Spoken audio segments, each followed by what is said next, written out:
Welcome to episode 2 of Barnsley Museums podcast. It's called Sounds a Bit Tinny, about the history of Barnsley Canister Company. My name is Stephen Skelley and I work for the Museum Service.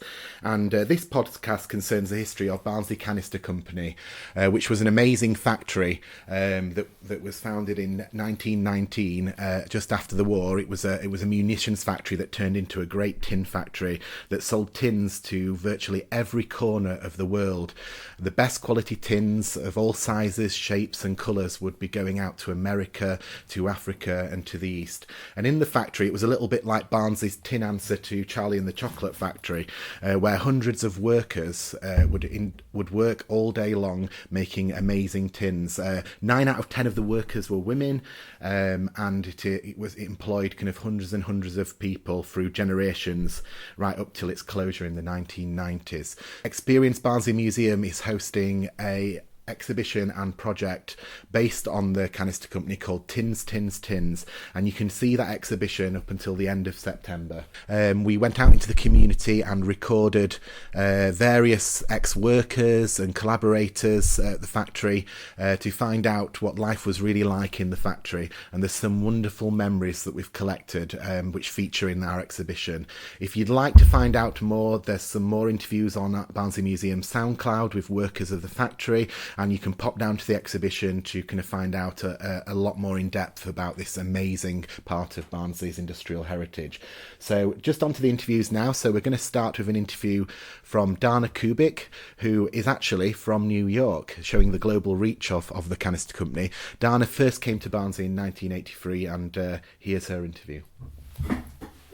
Well, I approached Hunky Dory. I've already been doing pop-up cards with Hunky Dory, and I had been longing to work in tin, because I've always loved tin toys, and having been thwarted by working with a friend to recreate Victorian tin toys, I thought combining some sort of box or a container with a shaped element to it would have sort of the fun of a tin toy, but be more practical and something that would sort of fit Hunky Dory's range better.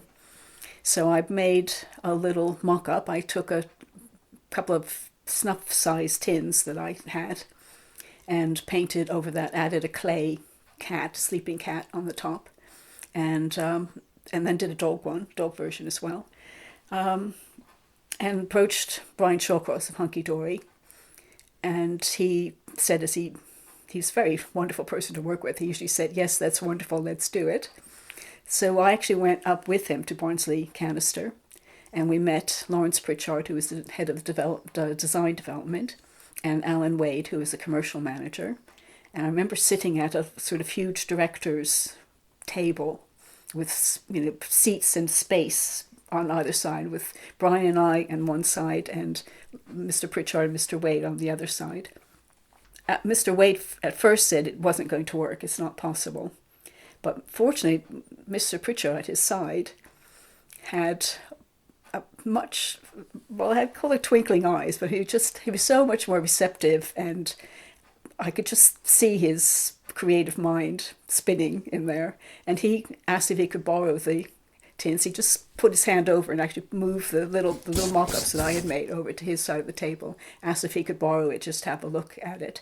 And of course he made them work, and we did cats and dogs that sold in hundreds of thousands, and that led to doing a completely three-dimensional tin. The first one I did was a little teddy bear shape, and that sold in the millions, which was really great, especially since I was just moving into a house that had dry rot and damp, and my plumbers thank you, and my electricians thank you. And Mark and I got to move into a house that was sort of not falling down around our ears, mainly because of all these little tins, the royalties from little tins, which has really saved our bacon through doing that. And it's something I've loved forever. And that was the first meeting I had with Mr. Pritchard and Mr. Wade was in April of 1983, because I happened to find the letter where Mr. Wade wrote to say, "It was nice to meet you yesterday," so I know exactly when. And I'm still designing tins now for new companies, and sadly they usually get manufactured in China, which I don't have the same lovely working relationship that I had with Mr. Pritchard. I miss that. Yeah, so Mr. Pritchard and Mr. Wade worked for Canister Companies, and Brian Shawcross was the link through the That's Hunky right. Dory Yeah, designs. he did Hunky Dory Designs, commissioned work from people like me, and then he was the one who really made it happen. He knew of Barnsley Canister. I went along with him, but a lot of times he would just do that part of it by himself, and he marketed them all incredibly successfully. And so that was the first time that I knew about Barnsley Canister and met anyone there, and first time I'd actually been to Barnsley. So it was all rather wonderful. I was very lucky because it's been an important part of my design life ever since then. I've done other things, and the teddy bear tins that I did, which is one of the first shape tins that we did, led to all kinds of things I would have never guessed at the time when I was first doing them. So these bears were from the Barnsley Canister Company, were auspicious, and they kind of took key Yes, places in your life. yes, absolutely. I mean, there were lots of the bear tins sold in the millions. I mean, I was told that they had a special little presentation box and a gold ribbon ready for the millionth teddy bear to come off the production line. But I only heard about this afterwards because somebody missed the millionth bear, so they never did it. I was really sad about that because I would have been happy with a millionth seventh bear or the 1,250th bear. Also, you kind of mentioned kind of when you visited Barnsley Canister Company, we kind of the building itself was very higgledy-piggledy and kind of went down a big hill. But kind of can you remember anything about the factory? You mentioned Mr. Pritchard. You could maybe elaborate on him a bit more, or. Well, Mr. Pritchard was he was very important in my life because I have literally been doing tins, well, on and off, but ever since 1983, and so how many decades is that? I've sort of lost track. And I've, as Stephen has seen, my studio sort of almost just about rattles with all the tinware that's in here. And Mark and I did go back one time, and we went to see the factory. We were with his two young children, who they appear in the newspaper printed doing cartwheels. Was one of the other little images. But we went, and they were kindly took us around to show us the factory, and the kids were just amazed at these big huge machines were actually making the little boxes that they played with at home. So that was a real joy. Everyone at Barnsley was so kind to us and really nice to be with. It was a really lovely experience.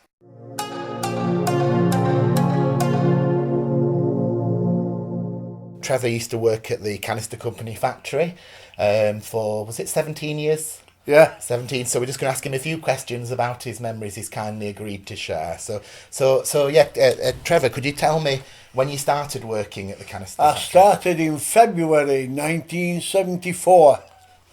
And I started in an area what we call dispatch, which were basically loading lorries with boxes of tins to be dispatched all over the country. And we just maintain general upkeep at factory, which actually gives us access to every floor, every room, everywhere in Barnsley Canister. There wasn't an area that I did not know. We found tunnels, we found streams. It will still be there under Gateway Plaza. Well, that's where Canister Company was, where Gateway Plaza is now. And directly under the bottom of Canister Company was a stream. And it was a weird thing because it was in like an old wooden trough. And when you look at old pictures of Barnsley Canister Company, it looks like some Stalag 13 or Alcatraz or what Colditz can. It was nicknamed. A lot of people called it Colditz because before we had it painted, we had it painted all beige, and with smog, an old industrial Barnsley, the place was black. The stone, everything was. And it was honest to God, it was best 17 years of my life, to be honest with you. The lads I worked with were absolutely phenomenal. It were built, as you know, it were on Fitzwilliam Street, or it's proper as this for Sackville Street, but Fitzwilliam Street is like that. And that's basically how you went up through factory, up ramps, up. It were a daunting thing sometimes when you were shoving a big barrow full of tools. When the management decided to expand their sample room, we went through a wall, and it were like an attic room, and it were quite long. It were over 40 foot long, and we found ARP ADATs all hung up in a row. So we assumed at the time, with Canister Company being so high up, they must have had a watch during the Second World War on that roof, because it had access. We were in that room, in that attic room, there were access up to the top roof on the top floor, and we just assumed that it were a watch for aircraft coming over or fires, because one summer we were a bit naughty. It was quite warm, and Yorkshire were playing at Shore Lane cricket, so we went right up on the roof with binoculars, and we got a perfect view at cricket match. Brilliant. That was a naughty bit at work, but it was a perfect job. We has been in joiner's shop. You could just pick a piece of paper up, a ruler and a saw, and walk all out factory, and nobody questioned you. We did do his work. We did crack on. If we got told to do something, we got it done. And I'll tell you now, if it re-emerged like a phoenix, I'd be there like a shot. Honest to God. And the people that I speak to who work there, two sisters who live at Wunwell, Liz and their Jane, they absolutely loved it there. They've got all the gear what they wore, the smocks, the hats, everything. And I speak to them on a regular basis on Facebook. Well, is there anything else you want to say as we wrap up? I really don't know. I mean, like when you've gone, it might hit me like a bullet. You know, like I mean, like 17 years. There was never a dull moment. Christmases were unbelievable. Christmases up in pub Fitzwilliam across the road. Oh, they were phenomenal. They were. Oh, it was. The only problem with that, I mean, nobody thought about it at the time, is they used to go on the day that we finished at Christmas. We all, at dinner time, we all piled up to the pub, and some just got a bit too much, and they got to go back into the factory. Now there were just sheets of metal. Wherever you walked, it was a dangerous place to walk, to be. And when you had a few beers, you know, and it, thinking back, like, I don't know how they got away with it. And then when they kicked machines up, and the flying through machine, like, they'd all had these women that had a zinc and being a bit silly, and, right, you know what I mean? Trevor, you know, you're all right. Trevor, come here, we want you. What about a Christmas kiss? No, you're all right. See you later, bye.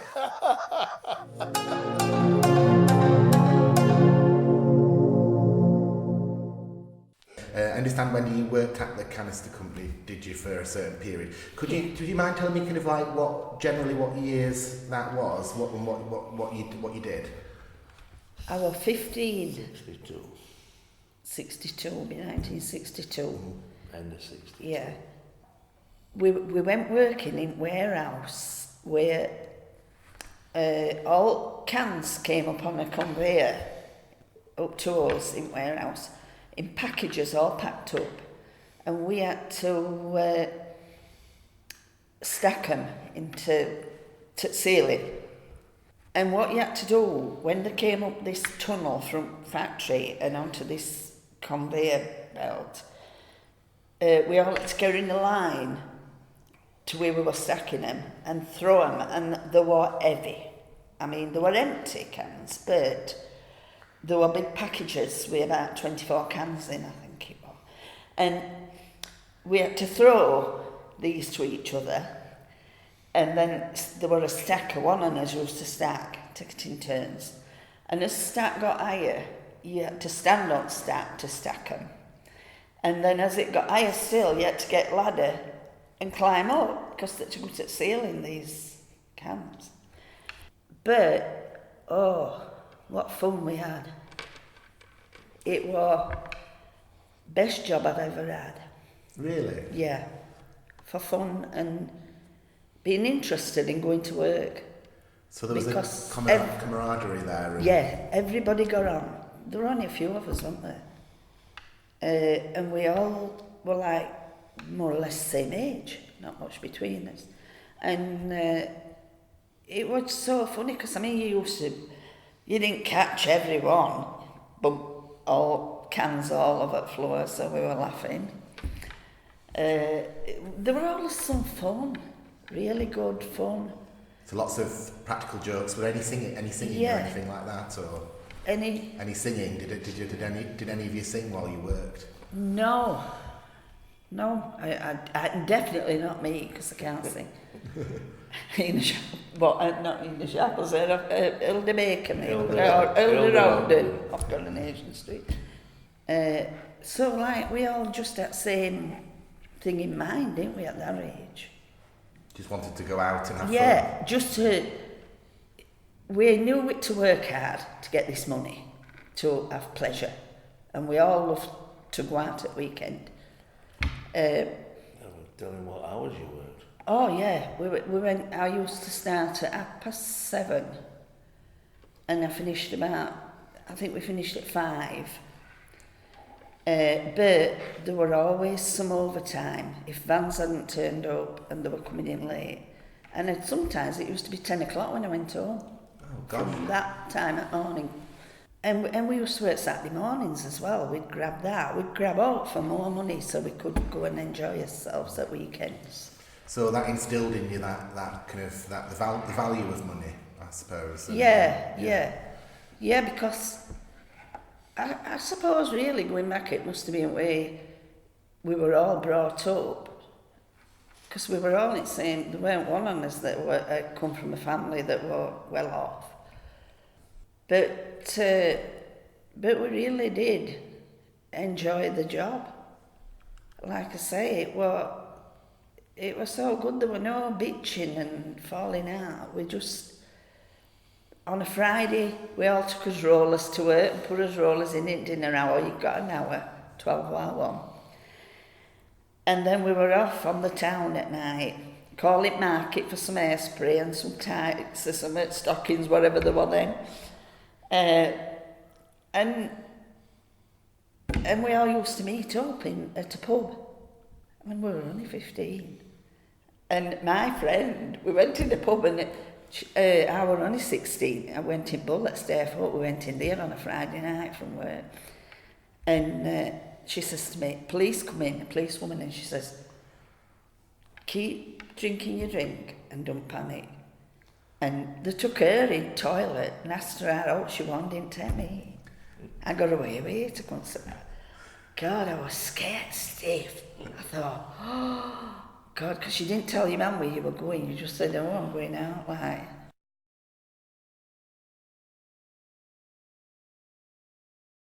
Okay, this is a Museums and the interviews with Mrs. Regina Lockwood-Dukes. There were accidents. Anywhere where you're working with things that's razor sharp, if they weren't stat right, or if somebody knocked it, and you just hear a shout, they slide in and everybody just shoots to get out of the way, because if they'd have hit your out legs, they would have really, really made a mess. But it happened. One lady, and she worked on round set, but she was making round trays, and it was a massive die that it came, and they pressed a pedal and the tray went up into the machine, and it sort of curled edges round to take sharpness off. And Mary they called her, Mary Holt, and she was a lovely woman, and I don't, and to this day I don't think anybody would know how she'd done it.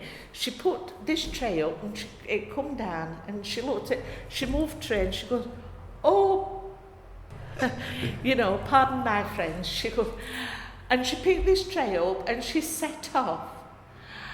And she'd taken the end on her finger off. Oh no. And it was laid on tray. And she set off. Through thing, down steps, down little yard, and nurse's office. We're on Fitzwilliam Street. You came past nurse's office, through clocking in place. So she's running down to nurse's office with her finger on tray. But it had gone.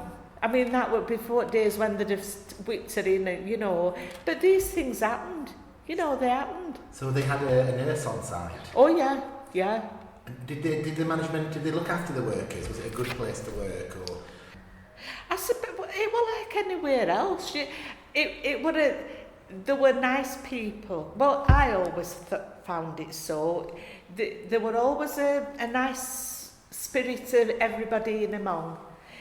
Because there were older women as well. There were women who had worked there as a younger person, then they stopped work as they did in them days to have families, and then they went back part-time. So I don't know whether it wouldn't be one of the first places in Barnsley that worked round women who had families, because it would either 7:30 till 4:30, or you could work 7:30 till 12, or 1 till 4:30, and then there were an evening shift, 5 o'clock while 10. So it supported women and all the domestic work, Yeah. the families they had to bring up? Yeah, they could work around the families, you know, so there were a lot of women went back on part-time because it suited them. It fitted in with the families. And when I had our Joanna, I went back for about 6 months, back on, I think she got to about 3-year-old, and I went back on evening shift. But I did like it. I did like Tin Factory. And it were interesting. You saw what were, you know, they used to have also, I mean, you've talked about going to races and that. Well, I never came across that, but that's perhaps because I was young, courting, getting married, and it were all about saving up. And there were quite a few of us all at the same time got married within months of one another. Were there lots of camaraderie? Yes, always. Well, I found it so anyway. You know, when there's a lot of women together, there can sometimes be a lot of bitching as well. And I don't think it were ever like that at Tin Factory. Never. You know, it were the various departments didn't make particularly mix, but that was because when you were in work and you were doing what you needed to do. Same as like the ones that worked at print shop, apart from the chap that brought stuff up on pallets, I don't think I could have told you. I could have picked any single woman out that worked in that print place. I only ever went down there twice, and it was because ladies' toilets on our level were bunged up. So we had to go to the print shop, and it was like descending into Hades, and smell, because they baked all paint onto metal. And you always knew when there were a big print run, you could smell it all over town end. You could smell it everywhere. Everywhere, all over that end of town, you could smell Canister Company.